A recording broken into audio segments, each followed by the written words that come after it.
Hey girl, welcome to Front Porch Friday. We're in week 4 of my series, If I'd Known Then. 5 things I learned the hard way so you won't have to. And this week we're going to talk about how to avoid the devoid. But before we begin to talk about that, I want to ask you some questions, okay? What are some things right now in your life that are just frustrating you? That are just driving you crazy? Things that you just seem to be doing over and over again. They don't stay done. You wish you could get it done and it would be done. You could cross it off your list and you'd never have to deal with it again. What are you dealing with today that's challenging you and frustrating you? And then what are some of the things that you're doing right now that just seem futile, without meaning? And by that I mean devoid of purpose, okay? What are some of the things you're dealing with that just seem empty, futile, and devoid of meaning?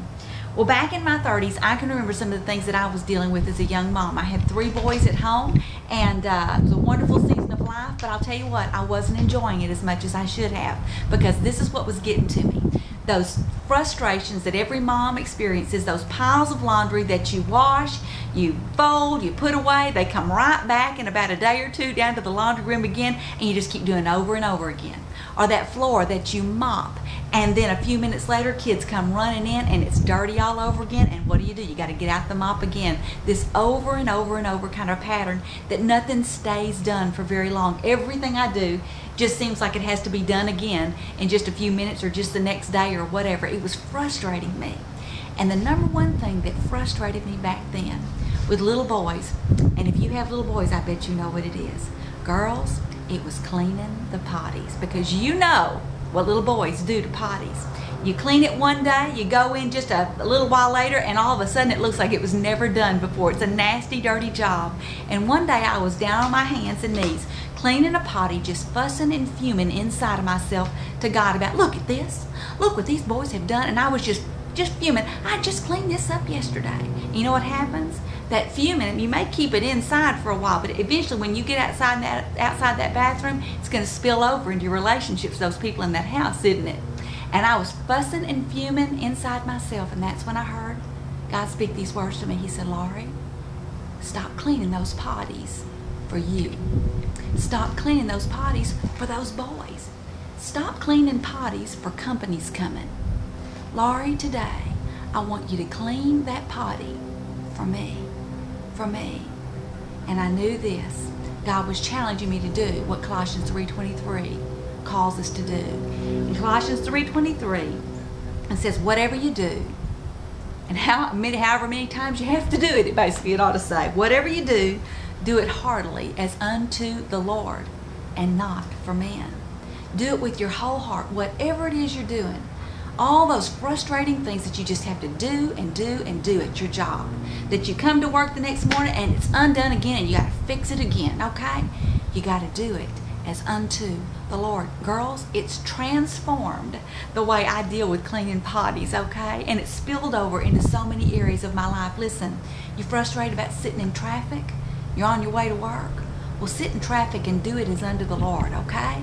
There's so many things, so many applications for this that only you know. But listen, in every season of our lives, we're going to face these futile, meaningless tasks, these daily frustrations that can suck the joy out of our lives, and they can also tend to make us want to just bail and run away or respond or do things that are going to be hurtful to ourselves, may be hurtful to others, and may even be hurtful to the kingdom of God. And girls, you got to be careful about the way you deal with these frustrations with seasons that seem devoid. I'm going to give you 4 truths about the seasons of life. I can't go into these in depth, but I want to tell you, listen, if you want to avoid the devoid, you need to understand what God says about the seasons of life.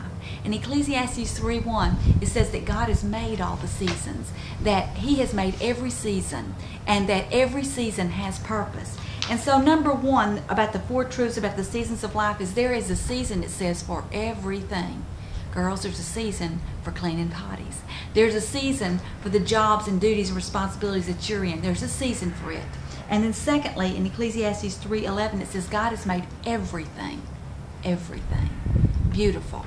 That means with purpose. It means appropriate for this season of your life. He's made it with a purpose in mind, okay? And then thirdly, he says that God has made us long for eternal significance, for purpose, for meaning, okay? that desire to make sense. Think, why do I have to keep doing this? Listen, God placed that there. He wants you to want a life of purpose and meaning. But it says this also in Ecclesiastes 3:11. Yet so that man cannot understand the meaning. What that means is basically, while we're here on earth until we see Christ, one day we will, and we'll understand why.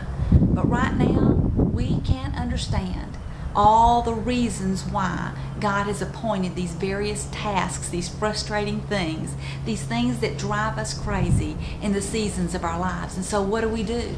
We trust Him by faith that He has said this season has purpose, okay? And then we do as Colossians 3:23 says, and we do everything we do in this season as unto Him and not for anybody else. We do it as unto Him. Well, let me give you some questions because I have loved hearing your comments on the blog. I've read every single one of them, and I'm going to give you some questions about how to avoid the devoid. First of all, what are some of the things that you're doing in this season of your life that just feel devoid, just absolutely empty of meaning and without purpose? And then secondly, how could you do it as unto the Lord? What could you do? What could you change that would help you do it as unto the Lord? Then secondly, I want to give you too some resources. This is a Bible study that I wrote. It's my very first Bible study. It's called There Is a Season. It's a 10-week in-depth study, and it is basically the story of what God taught me back in my 30s. It will help you if you're really struggling and you want to know how to handle the seasons of life and how to find contentment in every season. This is a fantastic study that will challenge you and that could absolutely radically change and transform every other season of your life. I've also got a 3 CD series. This is what I teach on the seasons in retreats and at women's conferences. This is $15. It's a 3 CD set. There is a season, just some of the basic principles about how to deal with the seasons of your life. And I'll have a link here below this video so you can find more information and you can purchase these resources in our online store. Well, girl, listen. If I'd known then what I know now, I could have avoided so much frustration, so many days of fuming and fussing in my 20s and 30s. And you can avoid a life that feels devoid. These frustrating days, you can avoid these if you will rest in the truths of Ecclesiastes 3, and if you will learn to do everything that's on that to-do list, even those frustrating things, if you'll do it as unto the Lord. Girl, thanks so much for being with me this week on Front Porch Friday. We'll be here next week for our final week of If I'd Known Then. And until then, can't wait to read your comments, and I will see you next week right here on Front Porch Friday. I love you, girl. Bye-bye.